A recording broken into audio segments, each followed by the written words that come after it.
et merci d'être là avec nous. On va commencer notre point de presse. Je vais vous asseoir s'il vous plaît. Merci beaucoup, merci une fois de plus à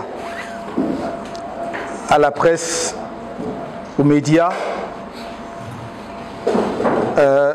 d'être présents nombreux à ce rendez-vous. Je voudrais vous remercier chaleureusement pour les efforts que vous faites.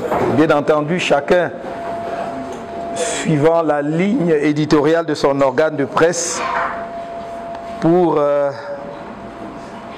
répercuter nos positions sur les problèmes de la vie nationale, pas seulement de la vie politique d'ailleurs, mais également de la vie sociale et économique. Je voudrais d'autant plus vous remercier que vous serez beaucoup plus régulièrement sollicité que par le passé, puisque nous entrons dans une période qui va être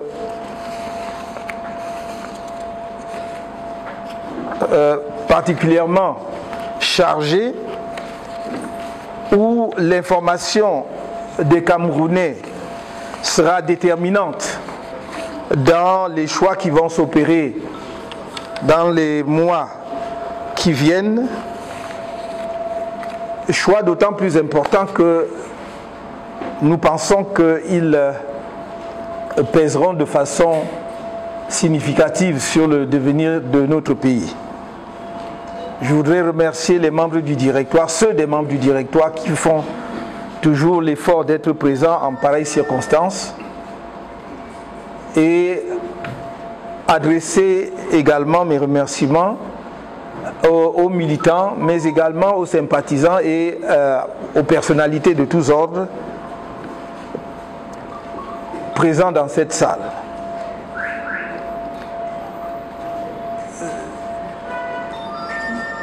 Mon point de presse de ce jour porte sur ce que nous considérons au MRC comme un flagrant délit de manipulation grossière du fichier électoral par le directeur général de l'ECAM et la société allemande Veridos, partenaire technique de l'ECAM.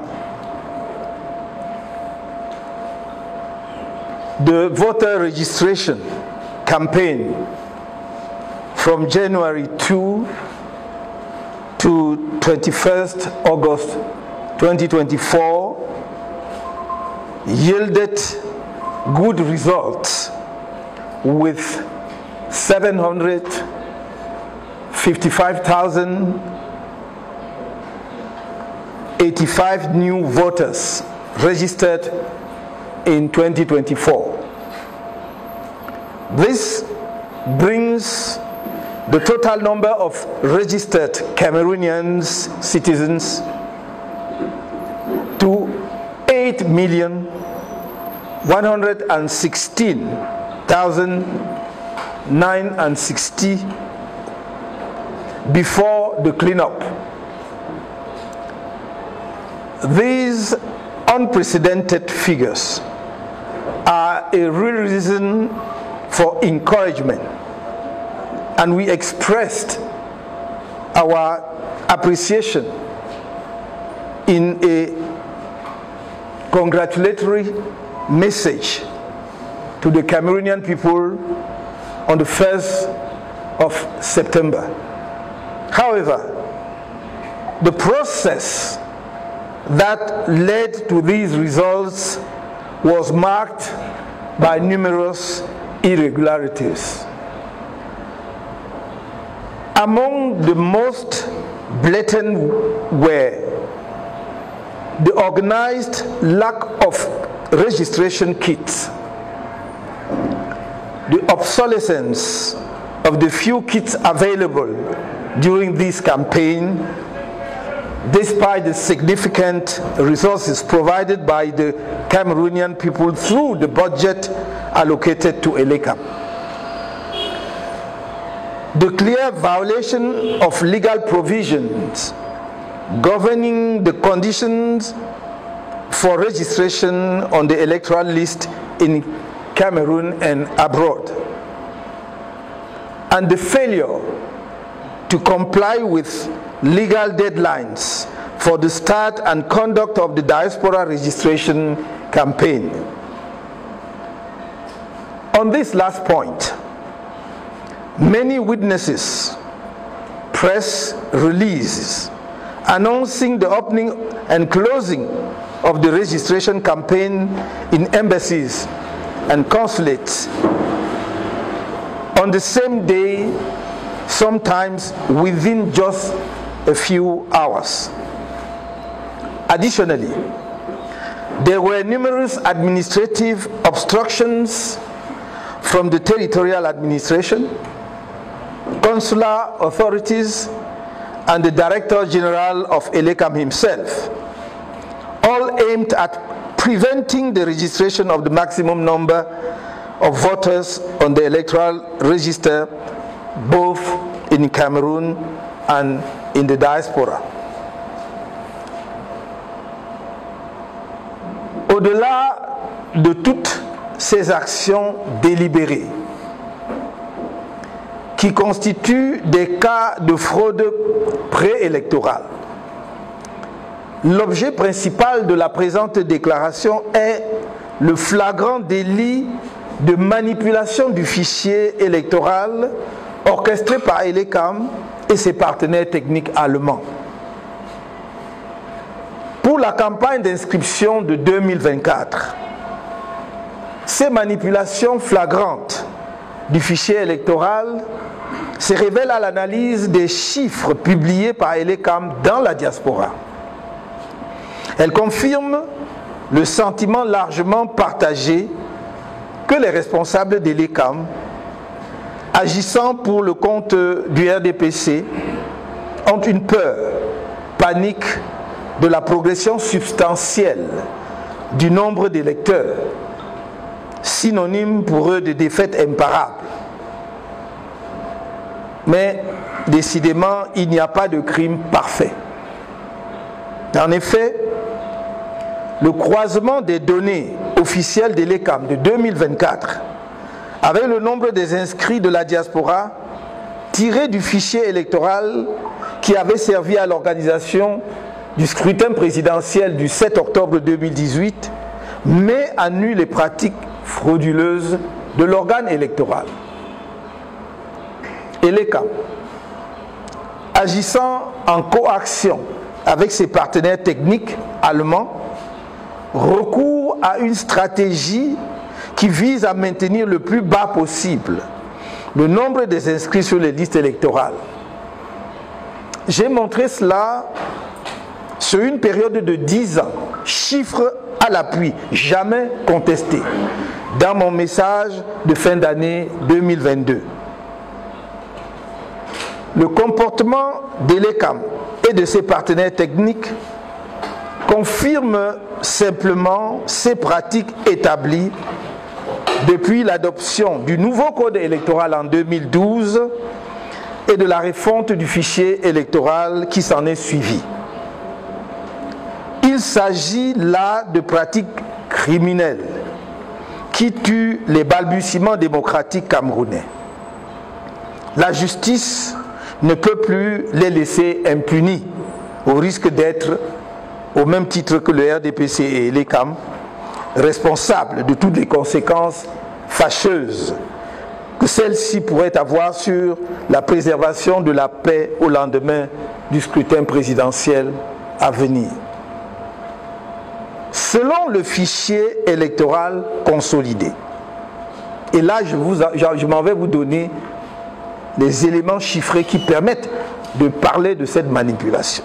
Et donc selon le fichier électoral consolidé, avec lequel le scrutin présidentiel du 7 octobre 2018 a été organisé, ELECAM déclarait avoir 19 301 électeurs inscrits dans la diaspora. Seulement en janvier 2024, soit 5 campagnes d'inscription successives sur les listes électorales plus tard, Elecam a annoncé le chiffre de 18 937 électeurs inscrits dans la diaspora, comme il ressort de son communiqué numéro 0001/CRP/Elecam/DGE du 10 janvier 2024 relatif aux statistiques d'inscription des électeurs au terme de la révision des listes électorales de l'année 2023, signé du directeur général d'Elecam lui-même. Autrement dit, selon le directeur général d'Elecam, le nombre d'inscrits dans la diaspora, au lieu de croître, a plutôt diminué de 364 électeurs après 5 ans. On aurait pu imaginer qu'il y a eu une cascade de décès au sein de la diaspora camerounaise, ou un retour massif de nos compatriotes au pays au cours de la période considérée. Mais aucune donnée statistique ne va dans ce sens. En tout état de cause, la disparition de 364 électeurs de la diaspora en 5 ans est simplement impossible, car même par la pirouette magique du toilettage, il aurait fallu qu'il y ait eu au préalable ouverture des inscriptions dans la diaspora au cours de cette période pour offrir l'opportunité d'une refonte. Or, depuis la clôture des inscriptions du 31 août 2018, il n'y a plus eu d'inscription en diaspora avant la brève et laborieuse campagne d'inscription de 2024. Quels sont donc les éléments qui ont permis à Elecam de faire les ajustements pour arriver effectivement à un résultat qui nous permet de constater qu'il y a 364 électeurs de la diaspora qui auraient disparu entre-temps? According to various sources, including data from the Ministry of External Relations, the Cameroonian diaspora is estimated to be around 6 million people. It is well known that the ruling regime fear Cameroonians living abroad, as evidence, despite the numerous declarations by various officials and CPDM executives stigmatizing the diaspora, and despite public commitment made by the President of the Republic during an official visit to France in July 2009. Nearly 15 years later, the government still refuses to pass a law on dual nationality for electoral reasons. Le flagrant délit de manipulation du fichier électoral ici dénoncé ravive le souvenir douloureux et d'un épisode que vous connaissez bien, celui des faux procès-verbaux du scrutin présidentiel du 7 octobre 2018 et celui rocambolesque de la victoire du candidat du RDPC à ce scrutin avec un suffrage dit valablement exprimé de 100,48%. Ainsi donc, une fois de plus, Elecam ait pris la main dans le sac. Je le dis et je le répète, il ne pouvait y avoir modification compréhensible, légale, du nombre des électeurs dans la diaspora que s'il y avait eu ouverture des inscriptions, refonte des listes permettant peut-être de constater des décès ou des gens qui ont changé de lieu de résidence. Il n'y en a pas eu de 2018 à 2019. Donc, dans tous les cas, on aurait dû, au début de 2024, lorsque Elecam donnait les chiffres des inscrits à la diaspora, redonner les chiffres de 2018. Il n'y avait aucune raison, effectivement, que ces chiffres changent. il faudra garder une vigilance absolue. Car n'oublions pas que face à l'enthousiasme suscité par les inscriptions massives des Camerounais sur les listes électorales, le directeur général de l'ECAM a fait du toilettage un outil avec lequel il peut anéantir tous ses efforts d'inscription. Il déclarait à cet effet, à la fin du premier trimestre de cette année, qu'on peut, je cite, avoir par exemple 200 000 inscrits et qu'après le toilettage, il n'en reste plus que 50 000. Fin de citation. Voyez l'ampleur de l'écart qu'il se permettait de suggérer alors. 200 000 inscrits, après toilettage, il n'en reste que 50 000. Il aurait pu dire, après toilettage, il n'en reste que 150 000, parce que le toilettage après, ça veut dire que la base est sûre.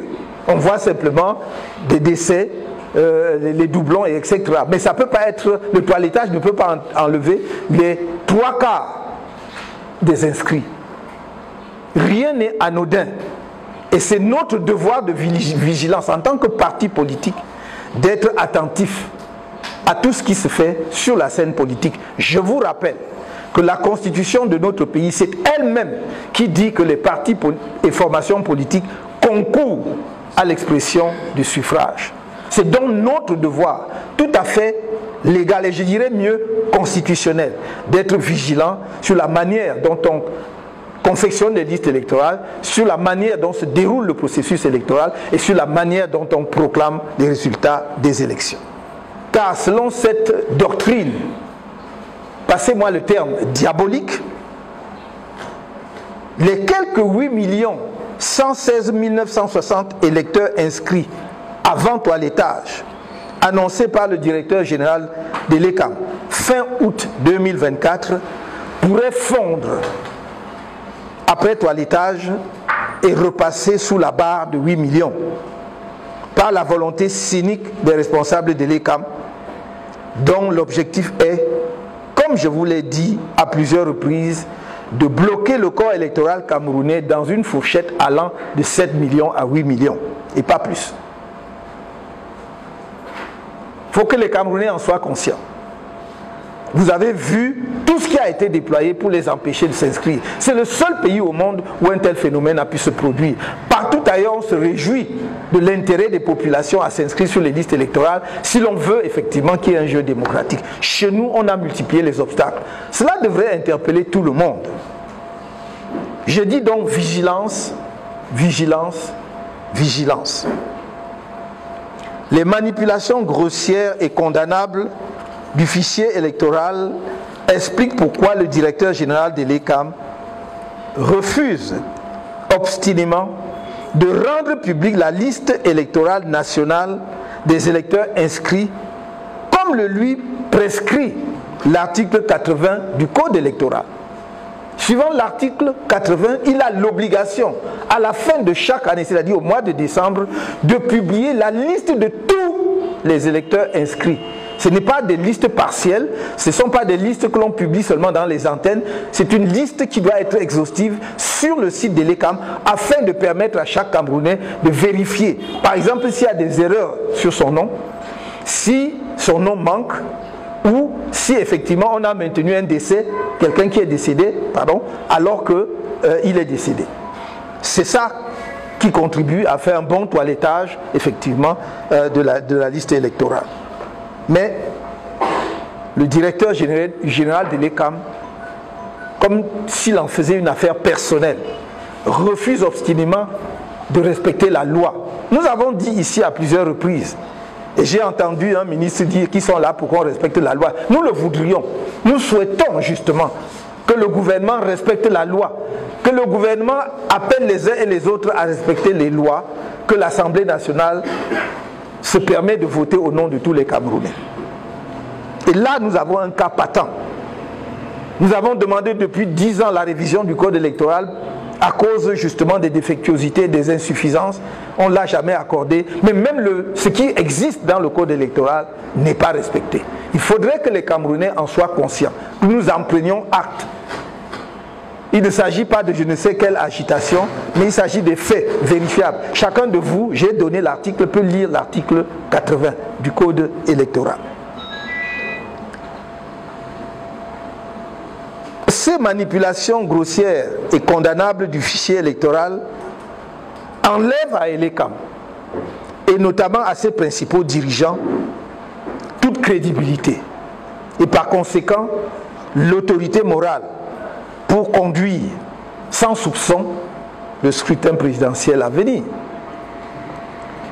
C'est l'occasion pour moi d'interroger publiquement le rôle historique joué par la société allemande, parce qu'il y a eu deux. La première, c'est Giesecke et De Vries.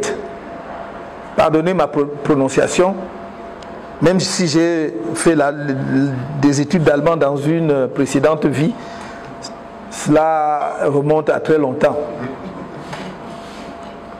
Donc, c'est l'occasion donc de nous interroger publiquement sur le rôle historique trouble joué par la société allemande, Giesecke et De Vries, qui avait gagné en avril 2012 le marché de la biométrisation du fichier électoral à près de 8 milliards de francs CFA pour finalement ne faire que l'informatisation des listes électorales. Parce qu'il s'agissait de mettre en place au Cameroun la biométrie.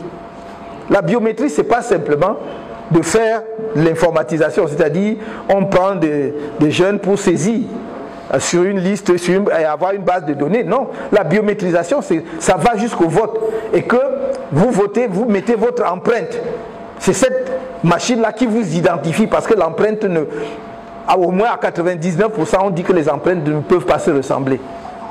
Mais voilà, on a payé 8 milliards pour un travail simple d'informatisation. On aurait pu donner un peu plus de travail aux secrétaires camerounais. Elles auraient effectivement fait le même travail. Je rappelle que ce marché avait été passé dans des conditions suspectes qui avaient attiré l'attention de certains parlementaires allemands. Et je vous renvoie sur le site. Vous pouvez taper 2012, biométrie au Cameroun, société allemande, vous allez trouver. Vous allez avoir tout le dossier et les mois que ça avait suscité, même en Allemagne. Parce qu'à l'époque, on avait même soupçonné un secrétaire d'État allemand d'être également impliqué et d'avoir fait jouer en fait son influence. La responsabilité technique de cette société, Giesecke et De Vries, est lourde dans l'escroquerie à la biométrie infligée aux électeurs camerounais et donc dans les crimes électoraux qui sont perpétrés depuis lors par le régime en place. Une autre société allemande, Veridos, est depuis 2015 en charge de la fourniture des équipements pour la sécurisation des données constitutives du fichier électoral, de la fameuse et très suspecte opération de toilettage avec laquelle Elekam fraude et de la très délicate opération de production des cartes d'électeurs. Veridos offre à Elekam, qui est, comme on le sait, totalement soumis au pouvoir, l'appui logistique pour fausser les résultats électoraux au Cameroun.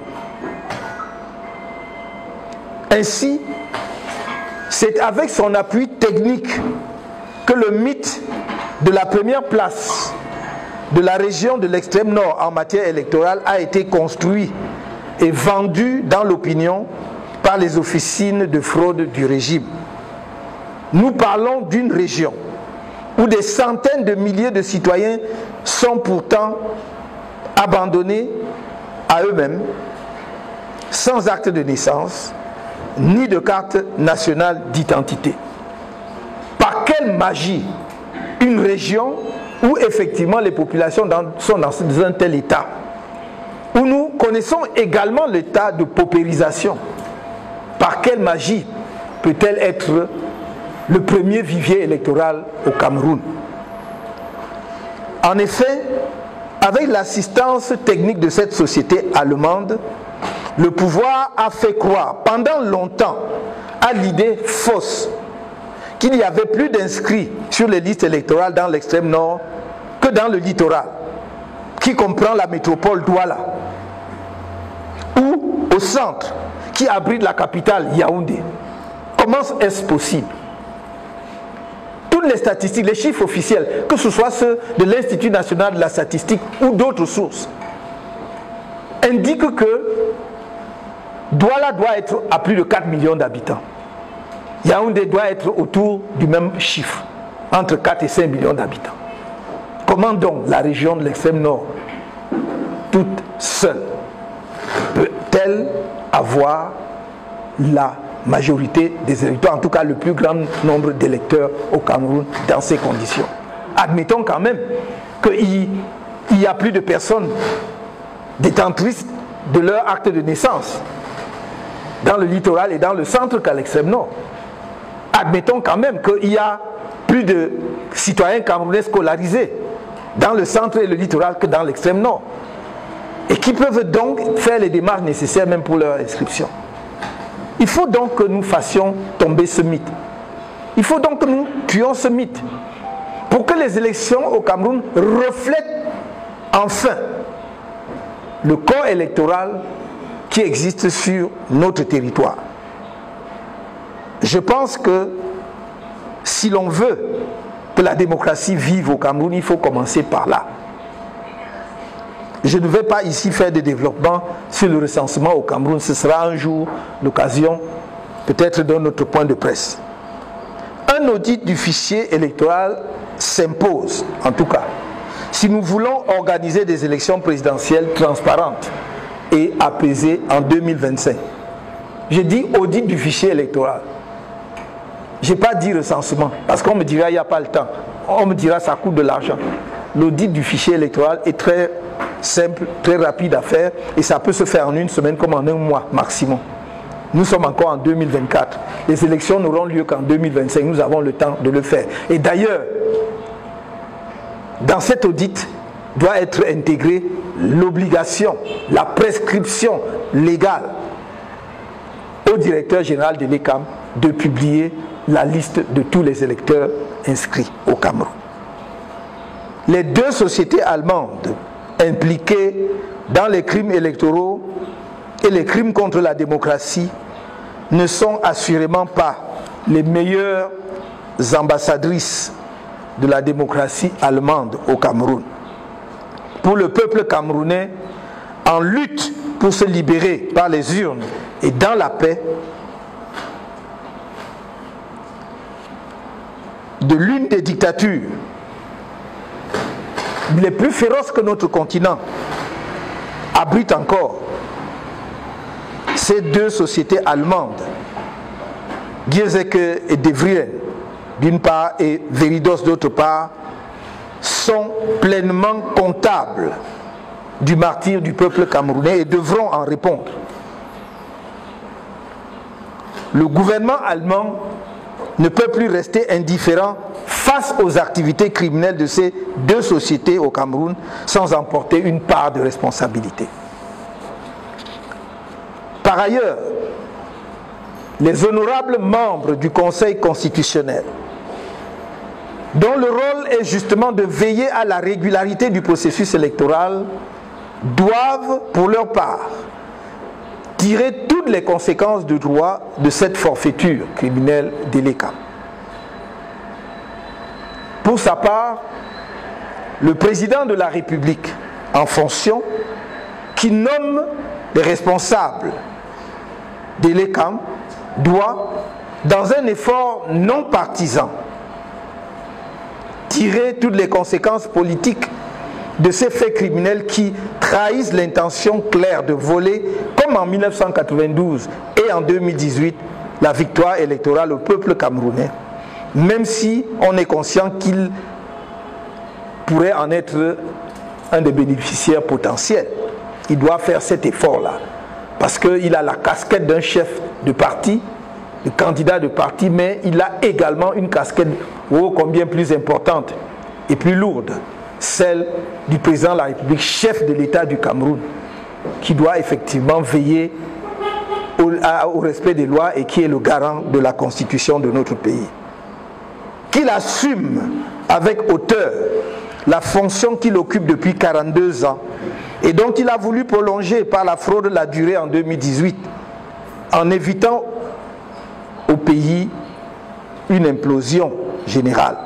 Oui, c'est maintenant qu'il doit agir pour arrêter ce mauvais vent que font souffler sur notre pays à l'approche du prochain scrutin présidentiel les instances dirigeantes de l'ECAM et leurs partenaires techniques allemands, à savoir Giesecke et De Vries d'une part et Veridos d'autre part. Que les membres du pouvoir judiciaire, du pouvoir politique, les autorités administratives, les forces de sécurité et les partenaires du Cameroun se le tiennent pour dit. Les Camerounais écrasés par une gestion insouciante et irresponsable de plus de 4 décennies sont désespérés du régime et en colère contre lui. Ils ne le laisseront plus jamais. Ils ne laisseront plus jamais la fraude électorale leur être imposée par leurs dirigeants. Les partenaires du Cameroun, notamment les autorités allemandes, doivent se sentir interpellés dès à présent par cette déclaration que nous faisons au nom du peuple camerounais, que l'on fait tout pour pousser à bout. C'est vraiment l'impression et le sentiment que l'on a aujourd'hui. Parce que si l'on prive un peuple d'inscription sur les listes électorales, si l'on force les élections avant même le jour des élections, c'est que l'on veut pousser à bout un peuple. Ceux qui se livrent à ce jeu seuls savent ce qu'ils visent et quels sont leurs objectifs. Mais nous avons toujours prôné, nous, le changement au Cameroun dans la paix et par les urnes. Le changement par les urnes et dans la paix. Conjuguez ça à tous les temps. Tournez la phrase dans tous les sens. Vous aurez le même résultat. Changement dans la paix et par les urnes. Changement par les urnes et dans la paix. C'est ce que nous préconisons. Et cela ne peut se faire qu'avec le respect des règles électorales. Les partenaires du Cameroun, je viens de le dire, ne doivent pas contribuer à cette manœuvre qui vise à pousser le peuple camerounais à bout.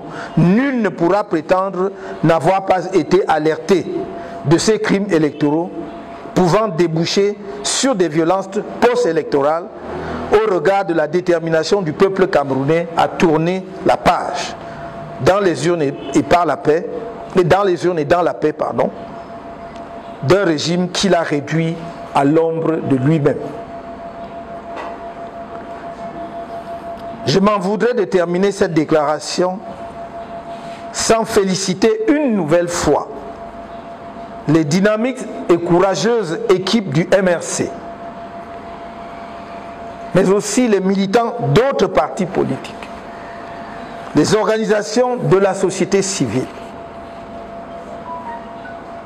les autorités religieuses, les médias et les personnalités diverses qui ont bravé les nombreux obstacles dressés sur le chemin pour mobiliser les Camerounais d'ici et de l'étranger afin d'obtenir les résultats extraordinaires que nous avons atteints cette année en matière d'inscription sur les listes électorales. Il me plaît également de saluer le dévouement des personnels de terrain de l'ECAM, eux qui, déployés souvent sans le soutien logistique adéquat, malgré les budgets importants de l'ECAM, ont contribué activement à l'atteinte des résultats qui sont aujourd'hui célébrés grâce à leur sens républicain et démocratique. J'adresse une fois de plus mes chaleureuses félicitations aux Camerounais de toutes les régions de notre pays et de toutes les conditions sociales qui se sont levés en masse pour se donner les moyens de participer au choix des dirigeants de leur pays en devenant des électeurs.